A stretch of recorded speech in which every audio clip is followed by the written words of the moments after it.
Hi friends, ಹೇಗಿದ್ದೀರಿ? ಎಲ್ಲರೂ ಚೆನ್ನಾಗಿದ್ದೀರಿ ಅಂತ ಅಂದ್ಕೊಂಡಿದ್ದೇನೆ. ಬನ್ನಿ, ಇವತ್ತೊಂದು ಡಿಫ್ರೆಂಟ್ ಸ್ಟೈಲಲ್ಲಿ ಡಿಫ್ರೆಂಟ್ ಮಸಾಲ ಹಾಕಿ ಒಂದು ಚಿಕನ್ ಕರಿ ಮಾಡುವ.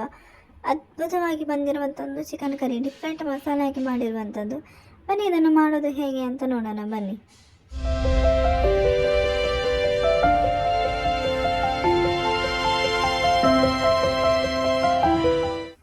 ಇಲ್ಲಿ ನಾನು 250 ಗ್ರಾಮ್ ಚಿಕನ್ ತಗೊಂಡಿದ್ದೇನೆ. ಇದನ್ನು ಚೆನ್ನಾಗಿ ತೊಳೆದಿಟ್ಟಿರೋದು.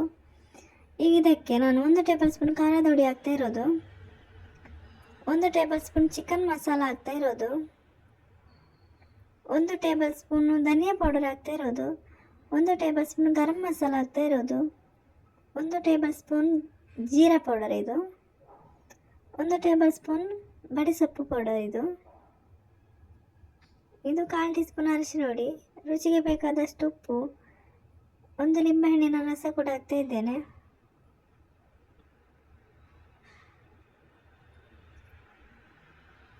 2 ಟೇಬಲ್ ಸ್ಪೂನ್ ಶುಂಠಿ ಮತ್ತು ಬೆಳ್ಳುಳ್ಳಿ ಪೇಸ್ಟ್ ಹಾಕ್ತಾ ಇರೋದು. ಈಗ ಇದನ್ನು ಚೆನ್ನಾಗಿ ಮಿಕ್ಸ್ ಮಾಡಬೇಕು. ಇದು ಚೆನ್ನಾಗಿ ಈಗ ಮಿಕ್ಸ್ ಆಗಬೇಕು. ನೋಡಿ, ಚೆನ್ನಾಗಿ ಮಿಕ್ಸ್ ಆಗಿದೆ. ಚಿಕನಿಗೆ ಚೆನ್ನಾಗಿ ಮಸಾಲೆ ಇಟ್ಕೊಂಡಿದೆ. ಈಗ ಇದೊಂದು ಅರ್ಧ ಗಂಟೆ ರೆಸ್ಟ್ ಮಾಡಬೇಕು. ಇಲ್ಲಿ ನಾನು 10ರಿಂದ 15 ಗೋಡಂಬಿ ತಗೊಂಡಿದ್ದೇನೆ. ಹಾಗೆಯೇ ನಾನು 10ರಿಂದ 15 ಬಾದಾಮಿ ಕೂಡ ತಗೊಂಡಿದ್ದೇನೆ. ಈಗ ಇದನ್ನು ಸ್ವಲ್ಪ ನೀರು ಹಾಕಿ ನೆನೆಸಿ ಇಡ್ತೇನೆ. ಒಂದು ಅರ್ಧ ಗಂಟೆ ಇದು ನೆನೆಸಿ ಇಡಬೇಕು ಇದನ್ನು. ಈಗ ಇಲ್ಲಿ ಒಂದು ಮಸಾಲೆ ರೆಡಿ ಮಾಡುವ ನಾವು. ಇಲ್ಲಿ ನಾನು 2 ಟೇಬಲ್ ಸ್ಪೂನ್ ಎಣ್ಣೆ ಹಾಕ್ತಾ ಇರೋದು. ಇದಕ್ಕೆ ನಾನು 3 ಈರುಳ್ಳಿ ಹಾಕ್ತಾ ಇರೋದು, ಚಿಕ್ಕದಾಗಿ ಕಟ್ ಮಾಡಿರುವಂಥ 3 ಈರುಳ್ಳಿ. ಈಗ ಇದನ್ನು ಚೆನ್ನಾಗಿ ಫ್ರೈ ಮಾಡಬೇಕು. ಇದು ಚೆನ್ನಾಗಿ ಫ್ರೈ ಆಗಬೇಕು. ಈಗ ಇದಕ್ಕೆ ನಾನು 5ರಿಂದ 6 ಟೊಮೆಟೊ ಹಾಕ್ತಾ ಇರೋದು. ಚಿಕ್ಕದಾಗಿರುವ ಕಾರಣ ನಾನು 6 ಟೊಮೆಟೊ ಹಾಕ್ತಾ ಇರೋದು. ದೊಡ್ಡದಾದರೆ 3 ಹಾಕಿದರೆ ಸಾಕಾಗ್ತದೆ. ಇದನ್ನು ಈಗ ಚೆನ್ನಾಗಿ ಫ್ರೈ ಮಾಡಬೇಕು. ನೋಡಿ, ಈ ಥರ ಚೆನ್ನಾಗಿದು ಸ್ಮೂತಾಗಿ ಬೇಯಬೇಕು. ಚೆನ್ನಾಗಿ ನೋಡಿ, ಚೆನ್ನಾಗಿ ಬೆಂದಿದೆ. ಈ ಥರ ಆಗಬೇಕು. ಇನ್ನು ಇದನ್ನು ನಾನು ತೆಗಿತಾ ಇರೋದು. ಈಗ ಮಿಕ್ಸಿ ಜಾರಿಗೆ ಹಾಕ್ತಾ ಇರೋದು. ಇದು ತಣ್ಣಗಾಗಿದೆ. ಈಗ ಇದನ್ನು ಮಿಕ್ಸಿ ಜಾರಿಗೆ ಹಾಕ್ತಾ ಇದ್ದೇನೆ.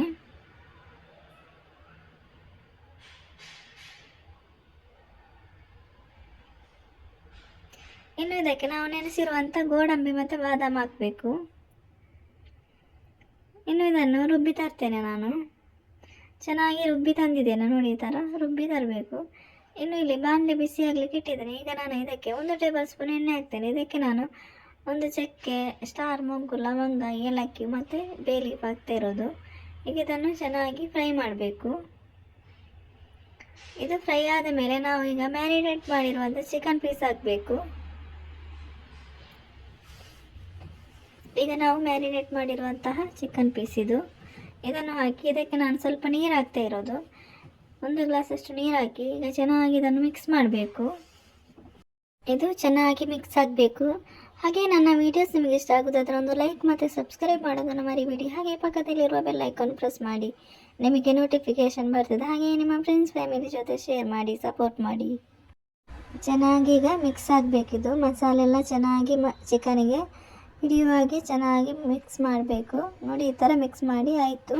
ಇನ್ನು ಇದನ್ನು ಮುಚ್ಚಳ ಮುಚ್ಚಿ 10 ನಿಮಿಷ ಬೇಯಿಸ್ಕೋಬೇಕು. ಚೆನ್ನಾಗಿ ಬೇಯಿಸ್ಕೋಬೇಕು. ನೋಡಿ, ಮುಚ್ಚಳ ಮುಚ್ಚಿ 10 ನಿಮಿಷ ಬೇಯಿಸಿದ ನಂತರ ನೋಡ್ತಾ ಇರೋದು ನಾನು.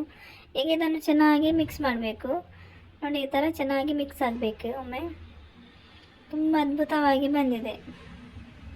ಚೆನ್ನಾಗಿ ಮಿಕ್ಸ್ ಮಾಡಬೇಕು. ನೋಡಿ, ಈ ಥರ ಚೆನ್ನಾಗಿದು ಮಿಕ್ಸ್ ಆಗಬೇಕು. ಇನ್ನು ಇದಕ್ಕೆ ನಾನು 2 ಕ್ಯಾಪ್ಸಿಕಮ್ ಹಾಕ್ತಾ ಇರೋದು. ಚಿಕ್ಕದಾಗಿ ಕಟ್ ಮಾಡಿರುವಂಥ 2 ಕ್ಯಾಪ್ಸಿಕಮ್ ಇದು. ಈಗ ಇದನ್ನು ಚೆನ್ನಾಗಿ ಮಿಕ್ಸ್ ಮಾಡಬೇಕು. ಕ್ಯಾಪ್ಸಿಕಮ್ ಹಾಕಿದ ಮೇಲೆ ಚೆನ್ನಾಗಿ ಮಿಕ್ಸ್ ಆಗಬೇಕು. ಚೆನ್ನಾಗಿ ಮಿಕ್ಸ್ ಆಗಬೇಕು. ಕ್ಯಾಪ್ಸಿಕಮ್ ಹಾಕಿದ ಮೇಲೆ ಚೆನ್ನಾಗಿ ಮಿಕ್ಸ್ ಆಗಬೇಕು. ಹಾಗೆ ನನ್ನ ವೀಡಿಯೋಸ್ ನಿಮಗೆ ಇಷ್ಟ ಆಗೋದನ್ನು ಲೈಕ್ ಮತ್ತು ಸಬ್ಸ್ಕ್ರೈಬ್ ಮಾಡೋದನ್ನು ಮರಿಬೇಡಿ. ಪಕ್ಕದಲ್ಲಿರೋ ಬೆಲ್ ಐಕಾನ್ ಕೂಡ ಪ್ರೆಸ್ ಮಾಡಿ.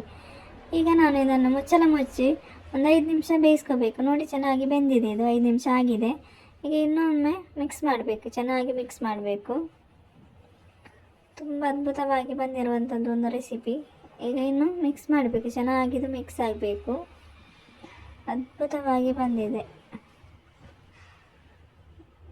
ಈಗ ನಾವು ರುಬ್ಬಿರುವಂಥ ಮಸಾಲೆ ಹಾಕಬೇಕು ಇದಕ್ಕೆ.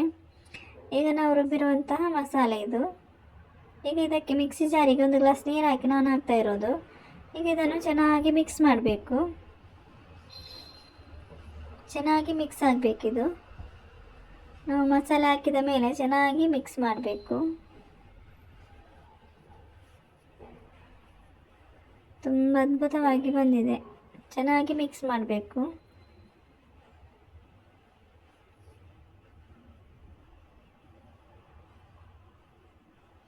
ಮಿಕ್ಸ್ ಮಾಡಿದ ಮೇಲೆ ಈಗ ಇದನ್ನು ಮುಚ್ಚಳ ಮುಚ್ಚಿ ಬೇಯಿಸ್ಕೋಬೇಕು. ಒಂದು 5 ನಿಮಿಷ ಚೆನ್ನಾಗಿ ಬೇಯಿಸ್ಕೋಬೇಕು. ನೋಡಿ ಚೆನ್ನಾಗಿ ಕುದಿ ಬಂದಿದೆ ನೋಡಿ, ಈ ಥರ ಚೆನ್ನಾಗಿ ಬೇಯಿಸ್ಕೋಬೇಕು. ಚೆನ್ನಾಗಿ ಮಸಾಲೆ ಎಲ್ಲ ಚೆನ್ನಾಗಿ ಬೆಂದಿದೆ ನೋಡಿ, ಈ ಥರ ಆಗಬೇಕು. ತುಂಬ ಹೆಲ್ದಿಯಾಗಿ ಟೇಸ್ಟಿಯಾಗಿ ಬಂದಿರುವಂಥ ಒಂದು ಚಿಕನ್ ಕರಿ ರೆಸಿಪಿ. ಒಮ್ಮೆ ಟ್ರೈ ಮಾಡಿ. ನಿಮ್ಮ ಅನಿಸಿಕೆ ಅಭಿಪ್ರಾಯಗಳನ್ನು ಕಮೆಂಟ್ ಬಾಕ್ಸಲ್ಲಿ ತಿಳಿಸಿ. ಹಾಗೆ ಸಬ್ಸ್ಕ್ರೈಬ್ ಮಾಡೋದನ್ನು ಮರಿಬೇಡಿ. ಹಾಗೆ ಪಕ್ಕದಲ್ಲಿರುವ ಬೆಲ್ ಐಕಾನ್ ಪ್ರೆಸ್ ಮಾಡಿ, ನಿಮಗೆ ನೋಟಿಫಿಕೇಷನ್ ಬರ್ತದೆ. ಹಾಗೆ ನಿಮ್ಮ ಫ್ರೆಂಡ್ಸ್ ಫ್ಯಾಮಿಲಿ ಜೊತೆ ಶೇರ್ ಮಾಡಿ, ಸಪೋರ್ಟ್ ಮಾಡಿ. ತುಂಬ ಚೆನ್ನಾಗಿ ಬಂದಿರುವಂಥ chicken curry recipe. Thank you for watching.